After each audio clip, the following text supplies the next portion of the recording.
The Fed caps rates are changed yesterday as everybody expected. Key economic data, as Paul indicated, have remained at moderate levels. He warned on the coronavirus effects on a potential economic slowdown, of course, coming from China.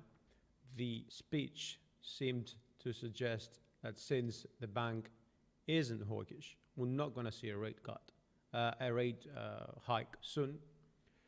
Dollar yen, of course, fell. Pound dollar on the other side, although initially surged, it was only temporary, as everybody, of course, is expecting the Bank of England, a divided Bank of England, to announce their interest rate today. There might be no change because it's the last for Carney, but however, what I should be paying attention to would be the votes. On the other side, we have the US GDP today, and we're going to see whether Fed's decision actually, whether they are on the right path. Euro USD, as I was saying before, we've had a bit of an activity here around 110, which is expected as around level it is. We are seeing a very nice indication, signal on the MACD that prices should start slowly turning up higher. We're seeing this as a triangle. It's not the case. Now it's probably going to be a triple zigzag since this wave over here is looking quite corrective. I'm calling this a W, X, and Y, with the Y being impulsive, which is going to complete, of course, the intervening wave X. There is still a scenario that we're going to move lower to take out that one. If we go lower than this level, we're most likely going to get to the 50 as well, which is a good round level again.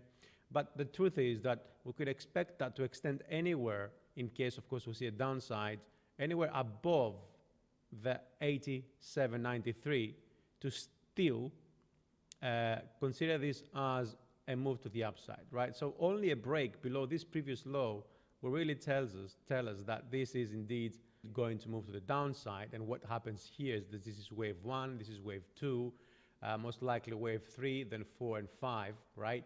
Which means that this is just another smaller degree move to the downside with 1, 2, 3, 4, and 5, right? Although I find this scenario quite unlikely.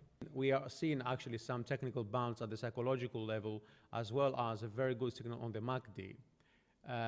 Keeping that in mind and looking also at the dollar yen, which again, we have a bearish signal in this case, right? And we've also actually broken below the 109 as well, right?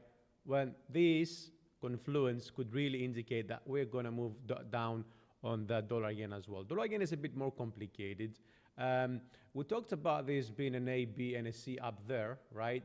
Well, I also talked about potentially this wave ending a bit, shy of the 111, I think it was, and then we start turning lower, right? It's still the case. Now, this move looks impulsive. That's why I've called it an A. Then this could be B and then C. If we stay above the 108.50 or 40 or so, which seems to suggest that we are still going in an impulsive move to the upside, right? This still move is impulsive. Then we could move to the upside, okay? Which means we'll have 1, 2, 3, 4, and 5 ABC, or it could be 1, 2, 3, 4, and a 5, right? That is still very, very possible. Here's what I'm thinking on this one, right? I mean, the scenarios here are many, I'm seeing this as a 1, 2, 3, 4, and 5 with an ABC correction ended above the 109. And since we crossed below and with this move looking quite impulsive, we have 1, 2, 3, 4, and 5 potentially taken out around 108.65, which is the 61.8 Fibonacci extension of the move to the upside, right? I mean, if this is taken, then most likely we're looking at taking out the previous one low and then move it to the upside. However, we really need to see how forward momentum comes in, right? If we don't get any signs of another upside move, because prices will move like this, right? Which means we should get something like that on price down. The MACD would pretty much come something like that, so that we would get a nice bullish hidden divergence signal over here to start moving to the upside. Otherwise, there is more to this. It means that we had this wave C ending up here very, very pretty much at early stage. And then that means that if we break that low, then we're looking at 107.65 next, and potentially even lower. Pound remains actually trading exactly as we expected for the past like 3-4 weeks. A, B, and C, right? This is a W, X, and a Y. I'm still seeing this move of this is ABC, ABC, so we should have another ABC over here, right? So we've had 1, 2, 3, 4, 5 done, ABC, and probably 1, 2, 3, 4, 5, another move to the downside. Of course, we are really hanging on BoE today, given that looks like a triangle, right?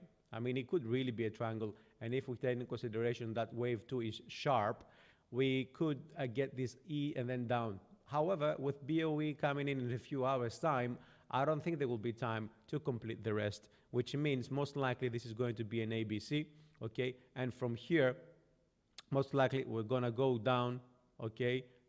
And either move up for a false break, let's say, up here with wave E up here, false break, and a throwback and move down, or we're gonna move straight down from here, which makes this an ABC, and then 1, 2, 3, 4, and 5. I'm seeing the 129 being the first target. Let's see what Carney and what the inflation report as well is going to give us.